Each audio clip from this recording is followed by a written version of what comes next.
feel? Awesome. It's amazing. You know, fans of Kansas City did an amazing job getting me to be an All-Star, and just can't thank them enough. Mike, how'd you get the news?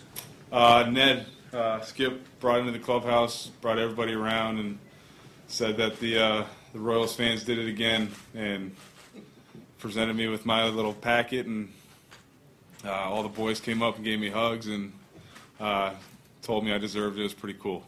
Debbie had a nameplate ready for him too, so he's already got an all-star nameplate. $19.3 million, by the way, was his vote total. Moose, what do you think about that? I mean, 19.3 million people voting in the course of 4 days, and most of them living right here in Kansas City. It's unbelievable. My wife might have been a lot of that too, and her .3.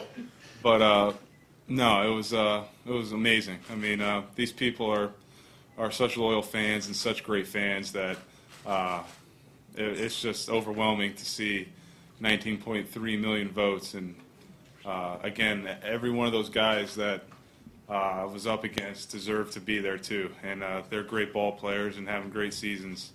And again, I just want to say thank you to all the fans in Kansas City that made this happen for me. It's really, really special. Moose, you worked very hard for this. I mean, you worked really hard this year. Is there a satisfaction of seeing a reward like this for that hard work? A little bit, yeah. You know, it's amazing to be an All-Star. It's my first time. You know, hopefully there's more to come, but at the end of the day, I worked hard for the Kansas City Royals. I worked hard because we lost in the World Series last year, and I want to get back to that. And you know, that's why we play the game, is to win a World Series and to you know, bring a championship back to Kansas City. But this is awesome. You know, this is an awesome feeling. Really, really humbled and excited to go join all the guys that we have going, and excited to go to Cincinnati. Bye.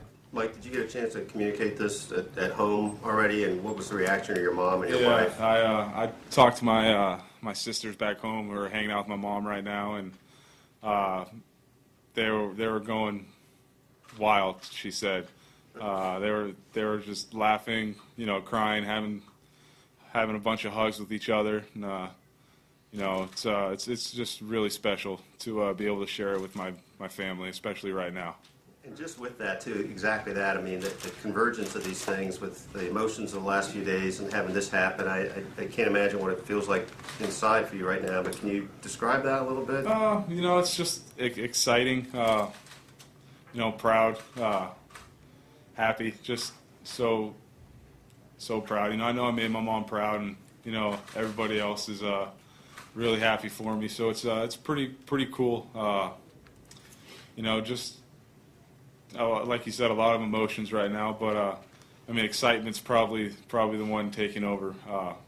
Really happy to again go join this great team that we have going to Cincinnati, and you know, just go enjoy myself and have some fun, and you know, soak everything up. Think?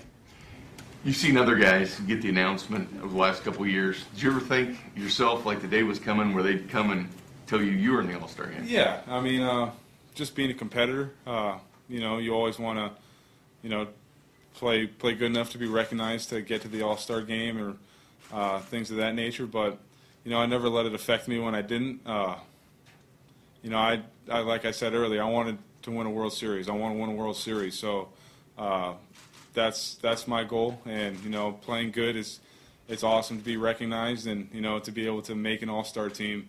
And but that's never been my goal. I've always wanted to win, and you know, to be able to say I'm a Major League All-Star now, it's pretty cool. Mike, is any of your family going to join you in Cincinnati? Yeah, my wife's going to come with me, and I'm going to fly my dad out. You know, he's had a pretty long go right now, so it'll be nice for him to come out and hang out for a little bit, and you know, watch his son play some baseball in an All-Star game. Mike, you said a few times last year that it was pretty important that when you went to Omaha that you took that as a not a positive exactly, but something to build off. And would you mind reflecting on with that pivot point was for you in all this? Yeah, just revitalized my love for the game. It made me remember how much I love playing baseball, especially in the big leagues. You go down to Omaha, you don't have all these fans cheering for you. You got some good fans down there, but it's nothing like coming here with that third deck. The clubhouses aren't major league clubhouses, and you just kind of revitalized me. And hanging out with the boys that were down there, they were having so much fun, and I had a great time hanging out with them. And we had fun playing ball down there, and it just made me realize why I do this, because it's fun. I get to play baseball, and I get to take that approach every day now to the field, and have a good time playing. Brad? Mike, I had a brief conversation with your dad before you guys left, and he said he was always used to seeing you as a power hitter.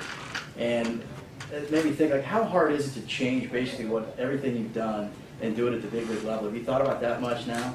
A little bit. It really wasn't that hard for me, because I knew I was a good hitter, and I knew I could hit. It's just changing my mindset and, kind of swallowing my pride and not trying to hit homers or trying to do that stuff. And take those singles and those bunts down the third base line for hits, and just getting on base for these guys behind me. Lorenzo Cain, Kendrys, Haas, all those guys are more than capable of hitting balls out of the park. And I'm just trying to do my job and find a way to get on base and let those guys drive me in. So it's been working for now, and I don't see why I should change it. Was it hard to say, okay, now I'm not a power hitter anymore? I still think I got some pop. Yeah. I can pop one here or there, but I'd rather hit 300, around 300 with 10, 12 homers than 212 with 15 homers. So, it really wasn't that hard of a decision for me. Karen? What a special experience to be going with 6 of your teammates, to have your coaches and manager there. I know this is something a lot of people have never experienced because it's so unusual, but does that make this a little sweeter to take a portion of your team with you? Yeah, absolutely. Like I said, everybody in that clubhouse is deserving of going, and I'm just happy I kind of, fell right in there with them. It's going to be awesome. We got all our staff's going to be there. We worked hard to get where we were last year, and to have all our staff and all our guys going, it's pretty special, and it just kind of stays with what we do here in the Royals organization. We always do everything together, and why wouldn't going to an All-Star game be any different? We're all going together, so pretty cool. We've just got time for a couple more because he's got a ball game to play. Vern, go ahead. Moose, for the past 2 years, right around this time, Ned and Dayton have talked about how they knew or know that you're eventually going to become an all-star. What has that meant to you? A lot, having the confidence from them and the faith in them, or from them, it means a lot. When you have your manager going to bat for you every day, putting you in the lineup every day, even though you're hitting $170. And your general manager, doing the exact same thing, not questioning anything. It means a lot. It gives you confidence as a player and as a person. Even when I was doubting myself, Ned wasn't and Dayton wasn't either. And they've continued to stick with me, and it helped me out a lot. It helped me get to this point right now, and I want to do everything I can to give back to those guys just because of what they did for me.